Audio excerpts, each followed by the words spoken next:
నీ జీవితంలో ఎప్పుడైనా ఎవరైనా నీ వల్ల ఏం కాదు, నువ్వు ఏమి చేయలేవు, నీ వల్ల ఏమి ఉపయోగం లేదని నీ పరిస్థితి తెలియకపోయినా నువ్వు ఎందుకు పనికిరావని నిన్ను తక్కువ చేసి చిన్న చూపు చూసిన వాళ్ళు ఉండవచ్చు. ఇక్కడ దావీదు జీవితంలో కూడా అదే జరిగింది. అతను యోధుడు కాదు, రాజు కాదు, కేవలం ఒక సాధారణమైన గొర్రెల కాపరి. అతని అన్నదమ్ములు పెద్దవాళ్ళు, బలవంతులు. ఎవ్వరు దావీదుని కూడా గొప్పగా చూడలేదు. అతని కుటుంబమే అతన్ని చిన్న చూపు చూసింది. ఒకరోజు ఇజ్రాయెల్ సైన్యం యుద్ధానికి సిద్ధమైంది. ఎదురుగా ఫిలిష్తీయుల సైన్యం. వాళ్ళలో ఒక మహాబలవంతుడైన గొలియాతు కూడా ఉన్నాడు. అతని ఎత్తు, బలం చూసి ఇజ్రాయెల్ సైన్యం మొత్తం వణికిపోయింది.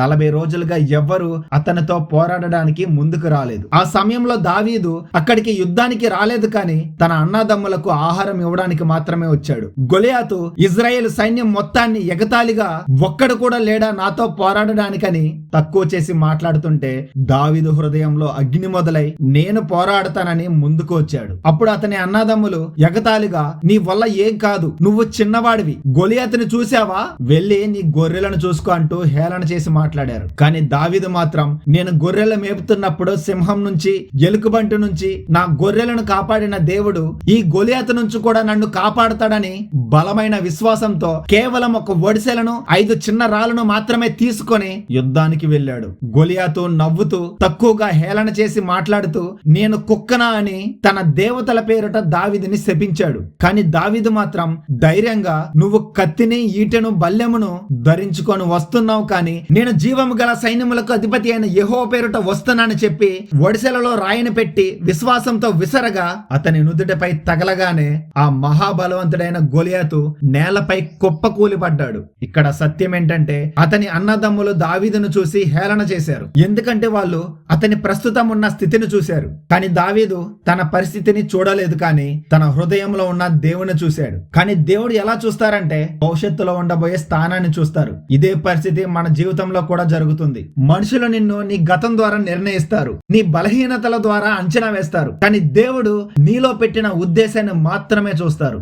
దావీదు కూడా గొలియాతును చూసినప్పుడు తనను తాను చూసుకోలేదు, కానీ తనలో ఉన్న దేవుణ్ణి చూసుకున్నాడు. ఇదే విశ్వాసం యొక్క నిజమైన నిర్వచనం. నీ కళ్ళ ముందు కనిపిస్తున్న సమస్య కంటే నీ హృదయంలో ఉన్న దేవుడు గొప్పవాడని విశ్వసించు. ఆ ఒడిసెల రాయి ఒక సాధారణమైన ఆయుధం మాత్రమే, కానీ దేవుని చేతిలో అది విజయాన్ని సాధించే సాధనంగా మారింది. గుర్తుంచుకో, నీ జీవితంలో కూడా గొలియాతు లాంటి సమస్యలు ఉండవచ్చు, భయపెట్టే పరిస్థితులు ఉండవచ్చు, నిన్ను తక్కువగా చేసి చూపించే మనుషులు ఉండవచ్చు, కానీ దేవుడు నీ పక్షాన ఉంటే ఏ గొలియాతు అయినా సరే పడిపోవాల్సిందే. నువ్వు దేవునిపై పూర్తి విశ్వాసం పెడితే చాలు. నీ వల్ల కాదు అని వినిపించే ప్రతి సందర్భం దేవుడు నీ ద్వారా నేను చేసి చూపిస్తానని సూచన కావచ్చు. నిన్ను నువ్వు తక్కువగా చేసి చూసుకోకు.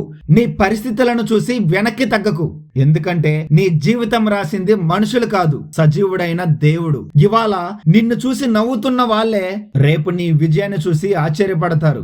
ఎందుకంటే దేవుడు ఎప్పుడు మనుషులు తిరస్కరించిన వాళ్ళని ఎంచుకొని ఆశీర్వదించి చరిత్రను సృష్టిస్తాడు. మనం కూడా దావీదులా విశ్వాసంలో నిలబడి దేవునిపై నమ్మకం ఉంచితే చాలు. విశ్వాసం ఉన్న చోట అసాధ్యం అనేది లేదు. లోకం వైపు కాకుండా దేవునిపై పూర్తి విశ్వాసం పెట్టి జీవించాలి. దేవుని నామానికి మహిమ కలుగును గాక. ఆమేన్.